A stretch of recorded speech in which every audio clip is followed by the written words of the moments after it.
ሂድ ይቺ እንዳታመልጥ ይውል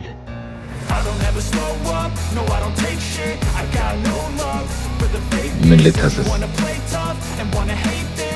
የስፓይሰር ማኪና ይኖራል በደንብ አለ።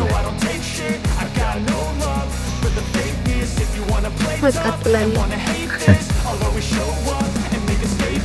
ማን ነው እንዲህ የሚያስጠብቅሽ? እስካሁን የሚያስጠብቀኝ ሰው አልገጠመኝም። የሚያስጠብቀኝ ሰው ሲመጣ እየጠበቅኩ ነው። መጣት ምሳሌ እንብላ። ካስካስካይቴ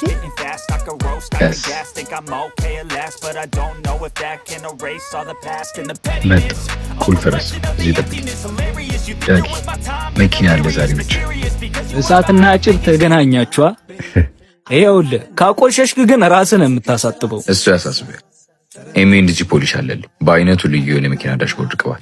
ይህ ቅባት በፀሐይ ምክንያት ዳሽቦርድ ላይ ከሚከሰት መሰነጣጠቅ፣ የቀለም መቀየር እንዲሁም ከአቧራ ይከላከልናል። በዛ ላይ የራሱ ፎጣ ስላለው ተጨማሪ ፎጣ ሆነ ስፖንጅ ያስፈልጋል። ውስጡማ ምን ሆኖ ይቆሽሻል? እንደባለፈው ጭቃ በጭቃ እንዳታረጉ። ኤምኤንጂ ፖሊሽ ለዳሽቦርድ ብቻ ሳይሆን ለሌዘር ሶፋ፣ ለጎማ፣ ለጭቃ መከላከያ እንዲሁም ደግሞ ለፓራውልት መጠቀም ትችላለህ። ባክህ ሊድ አስቆምኳት። ለማንኛውም ስልክ ቁጥራቸውንና የቲክቶክ አካውንታቸውን ከታች አስቀምጥልኝ። እንሂድ የኔ ቆንጆ። አሁን የሚያስጠብቀኝን አገኘው።